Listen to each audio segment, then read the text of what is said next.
This is my second post here, and again, I'm not tech support, but I was that guy who had to handle everything tech related before we bothered to call and pay for our actual tech support vendor, who is an old friend of the owner, and while his service was top-notch, we were his smallest client and his working for us was a personal favor, so we tried not to bother him.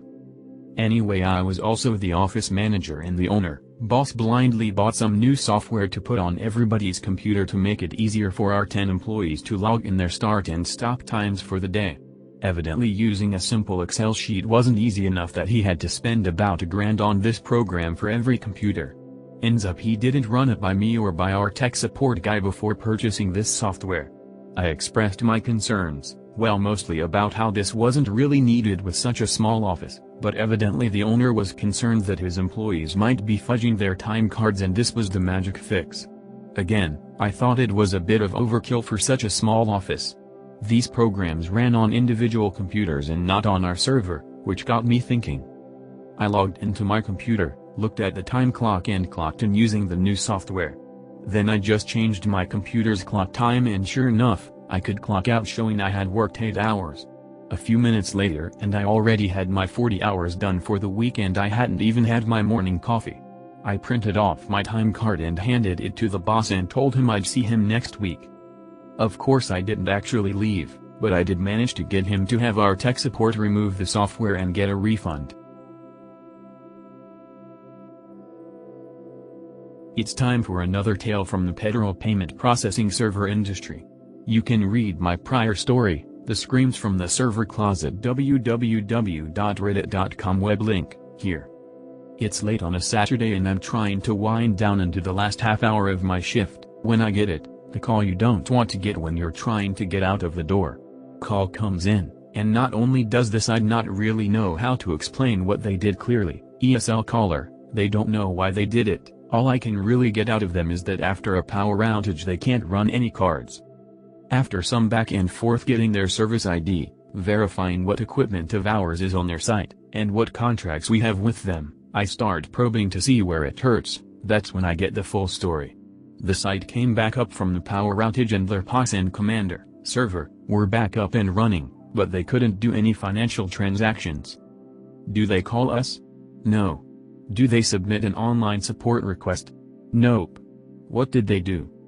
They unplugged every Ethernet cable out of their router, and jammed them back in at random, without noting what was where and where they put them. I look out at the setting sun from the office window and realize it may be a while before I get home to eat dinner. First thing I do is shoot a message to one of my T3 specialists, because part of our SOP is to run situations like this by them. The reply to my team's message is, in verbatim, and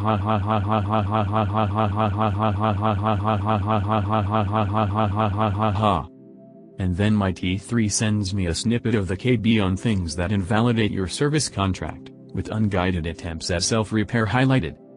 I let the site know that we won't be able to dispatch for this one, and that they, in nicer words, fucked up.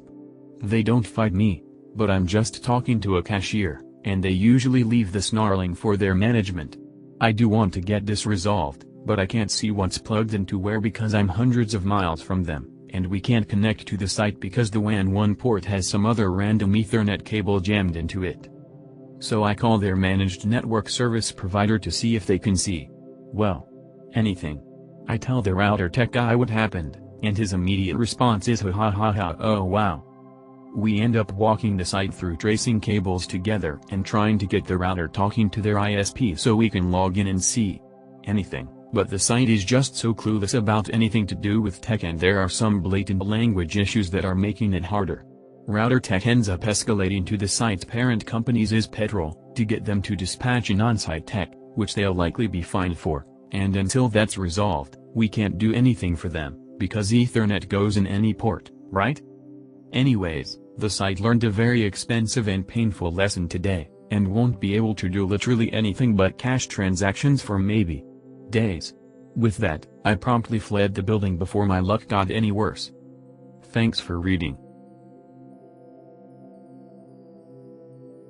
A little bit of backstory: I work in Tier 2 desktop support for a large enterprise, and we have a leasing and service contract with one of the larger PC manufacturers. Basically, one day I'm working on some random virtual machine issue, when I get an escalation from a Tier 1 team for a user that has a swollen battery. This model is absolutely notorious for batteries doing this, and it's about 50% of our work orders for these devices, so I assume it's a run-of-the-mill repair case. I start opening the vendor's business support site and start creating the case. Little did I know, this case would never be submitted. The end user comes on the line and we exchange pleasantries, then we get down to business. How bad is the swollen battery, and does he have pictures? He tells me the battery is really swollen, and he tried to fix it, but wasn't able to. I was quite confused, as you can't really fix a swollen battery without just replacing it. I ask him to clarify and he begins to clam up and backpedal a bit, but he knows I'm onto him. I ask him to send a picture of it, and he sends me a picture with the laptop entirely disassembled, and he had removed the battery and put it in rice because he thought that would fix it. Needless to say, this was definitely a violation of the service agreement, and the device was basically written off after that, seeing as he had done quite a number on the hardware.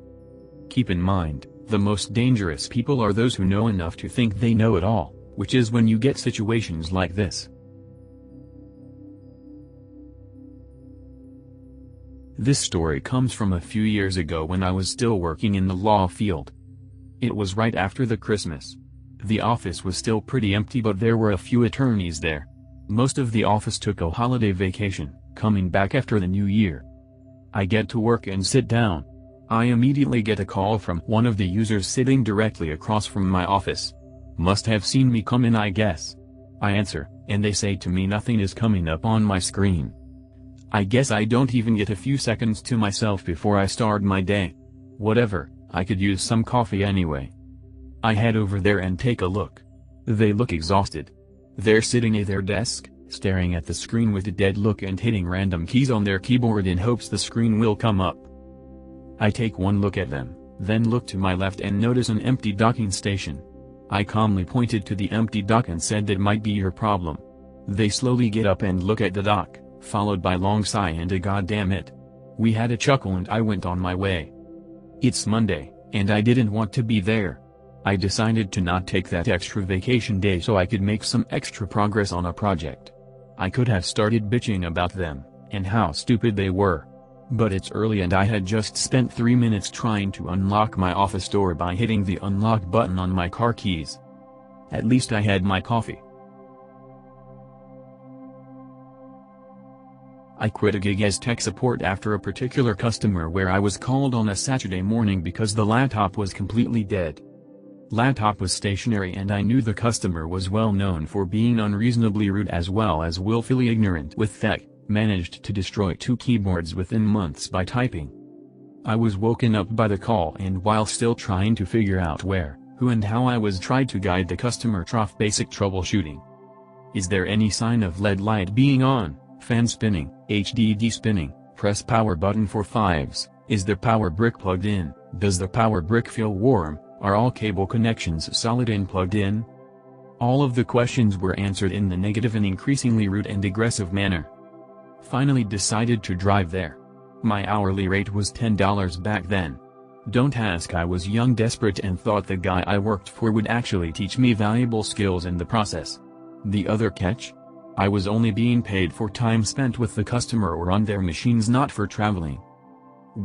5 hours later I arrived with a full set of tools, equipment, spare power brick and even a replacement laptop in case the old one committed Sudoku. Customer was pissed that I took this long. Again, I want to reiterate that it was Saturday, now 9 a.m.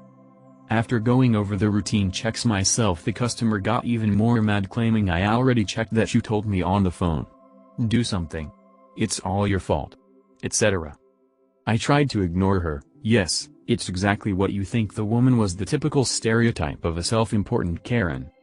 After 5 minutes I checked the laptop and could not find any signs of life whatsoever, so I checked the power brick. Surprisingly, it was plugged in and warm. Then it hit me as I checked the other side where the cable leading to the laptop was plugged in. Naturally it wasn't. Cable management was non-existent under her desk, and between 3 PCs and about a quarter ton of paperwork on and under the desk with equal amount of dust, she or one of her numerous cats and little kids that had access to the office must have accidentally unplugged it. Plugged it back in, Laptop works again. 10 minutes of work that it could have been avoided if the customer actually did what I asked and actually answered my questions truthfully instead of ignoring them and simply saying no every time. In the end I received a whopping $10, spent 3.5 hours of driving, $20 on gas and the better part of a Saturday on a loose cable. Needless to say I don't work for this particular company anymore. I did however take over several of his clients that were friendly and respectful and needed continued support. It turned out after he hired me he fired every other tech he had in the area and was now unable to provide service to anyone in half the state.